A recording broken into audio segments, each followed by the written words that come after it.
Hi అండి, నమస్తే. నేను మీ Lakshmi. Welcome back to our channel. ఈరోజు మనం ఎంతో టేస్టీ అయిన సింపుల్గా చేసుకునే ఎగ్గు ఉల్లికారం అండి. చాలా బాగుంటుంది.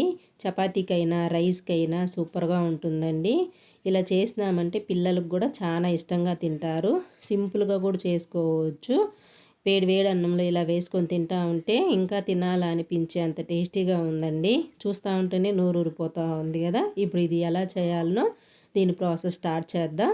ముందుగా మిక్సీ జార్ తీసుకునేసి ఇందులో ఒక 2 స్పూన్లు మిరప్పొడి వేసుకునేద్దాం. మీ దగ్గర ఉన్న ఏ స్పూన్తో అయినా మెజర్మెంట్ పెట్టుకోండి.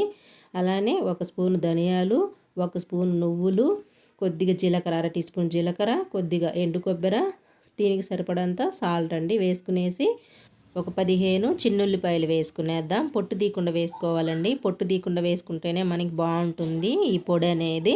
ఇట్లా వేసుకున్న తర్వాత దీన్ని కొంచెం బరగ్గా చేసుకోవాలి. ఇలా నేను చూపిస్తూ ఉన్నాను కదా, ఇలా చేసుకునేస్తే సరిపోతుందండి. మనం దీన్ని ఒకసారి స్పూన్తో అటు ఇటు కలబెట్టుకునేసి దీన్ని ఇప్పుడు పక్కన పెట్టుకునేసి నేను ఒక 5 ఎగ్స్తో చూపిస్తూ ఉన్నాను. 5 గుడ్లు తీసుకున్నానండి. మీరు ఒకవేళ ఎక్కువగా తీసుకోవాలన్నా తీసుకోవచ్చు. తీసుకునేసి ఇలా ఘాట్లు పెట్టుకోవాలి. ఇలా ఘాట్లు పెట్టుకునేస్తే మనకి బాగుంటుందండి. ఉప్పు కారం అంతా ఎగ్గుకు పడుతుంది కదా. మొత్తం ఇలానే ఘాట్లు పెట్టుకునేసి మొత్తం ఇలా పెట్టుకున్న తర్వాత ఇవి పక్కన పెట్టుకునేసి స్టవ్ మీద ఒక బాండిల్ పెట్టుకునేసి ఇందులో ఒక 3 స్పూన్ల ఆయిల్ వేసుకునేద్దాం. ఆయిల్ కొంచెం హీట్ ఎక్కిన తర్వాత మనం గుడ్లు వేసుకోవాలండి. ఈ గుడ్లు ఫ్రై అయ్యేదానికి మాత్రమే ఈ నూనె. ఇప్పుడు మొత్తం వేసుకున్నాం కదా, ఇది కొంచెం బాగా హీట్ ఎక్కిన తర్వాత వేసుకునేసి దీన్ని ఒక్కసారి అట్లా గరిటతో అటు ఇటు కదుపుకోవాలి. ఇట్లా కదుపుకున్న తర్వాత ఇందులో 1 స్పూన్ మిరప్పొడి, 1 చిటికెడు పసుపు, 1 చిటికెడు సాల్ట్ అండి.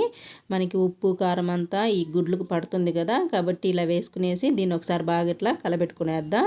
ఇది కొంచెం ఫ్రై అయ్యేంత వరకు మనం దగ్గరుండి ఇలా కలబెట్టుకోవాలండి. మంట మీడియంలో పెట్టుకునేసి అప్పుడే మనకి ఇవి బాగా ఫ్రై అవుతాయి.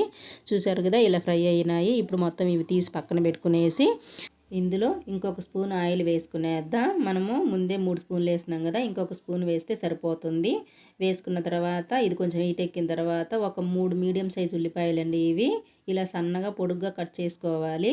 వేసుకునేసి ఇందులో వేసుకునేద్దాం. మనకి ఉల్లికారానికి అనేది ఉల్లిపాయలు కొంచెం ఎక్కువే పడతాయి కాబట్టి 3 వేసుకున్నా. నేను 5 ఎగ్ తీసుకున్నాను కాబట్టి ఒకవేళ మీరు ఎక్కువ తీసుకునేస్తే ఇంకొంచెం ఎక్కువ కూడా వేసుకోవచ్చు.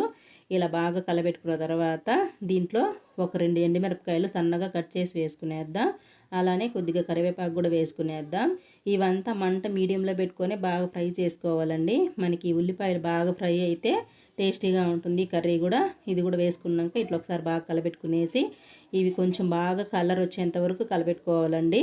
ఇలా కలర్ వచ్చిన తర్వాత కొద్దిగా ఉప్పు వేసుకునేద్దాం. 1 చిటికెడు. మనం ఆల్రెడీ పొడిలో కూడా వేసుకున్నాం కదా, వేసుకునేసి దీన్ని ఒకసారి బాగా కలబెట్టుకునేసి ఇప్పుడు మనం ప్రిపేర్ చేసి పెట్టుకున్నాం కదా పొడి, అది మొత్తం ఇందులో వేసుకోవాలి. ఇలా మొత్తం వేసుకున్న తర్వాత ఈ పొడి కొంచెం బాగా ఫ్రై చేసుకోవాలండి. మనం అన్నీ పచ్చియే వేసుకున్నాం కదా, ఈ పచ్చివాసన పోయేంత వరకు దీన్ని ఇట్లా బాగా కలబెట్టుకోవాలి. ఇలా మొత్తం బాగా కలబెట్టుకునేసి ఇది మనకి కొంచెం కలరు చేంజ్ అవుతుందండి. అప్పుడు మనకి ఇది పచ్చివాసన పోయినట్టు. చూసారు కదా, ఇలా వస్తే సరిపోతుంది. ఇప్పుడు మనం ఫ్రై చేసి పెట్టుకున్న గుడ్లను వేసుకునేసి దీన్ని కూడా 1 నిమిషం పాటు ఇలానే కలబెట్టుకునేసి 1 నిమిషం ఇట్లా వదిలేయాలండి. మనకి ఇదంతా గుడ్లకు పట్టేట్టుగా. ఇలా 1 నిమిషం తర్వాత చూసారు కదా, అక్కడక్కడ నూనె అంతా పైకి తేలుతూ ఉంది. ఇట్లా వస్తే మనకి కరెక్ట్గా సరిపోతుంది. ఇందులో కొంచెం కొత్తిమీర కూడా వేసుకునేసి స్టవ్ ఆఫ్ చేస్తే ఎంతో టేస్టీ అయిన ఉల్లికారం, ఎగ్ ఉల్లికారం రెడీ అయిపోయిందండి. చాలా బాగుంటుంది. ఇది వేడివేడి అన్నంలో వేసుకొని తింటా ఉంటే సూపర్ టేస్టీగా ఉంటుందండి. మీరు ఏ వంటలైనా స్కిప్ చేయకుండా చూస్తే మీకు ఫుల్గా అర్థమవుతుందండి. స్కిప్ చేస్తా చూసినారంటే ఏ మెజర్మెంట్లు మీకు అర్థం కావు. కాబట్టి వీడియో అనేది ఫుల్గా చూడండి. ఈ వీడియో కనుక మీకు నచ్చితే లైక్ చేయండి. మరిన్ని రెసిపీస్ కోసం మన ఛానల్ని సబ్స్క్రైబ్ చేసుకొని పక్కనే ఉండే బెల్ ఐకాన్ని క్లిక్ చేస్తే నేను పెట్టే వీడియో మీకు నోటిఫికేషన్ వస్తుంది. ఇది మీరు కూడా ఒకసారి ట్రై చేసి మీకు ఎలా వచ్చిందనేది కింద కామెంట్లో షేర్ చేయండి.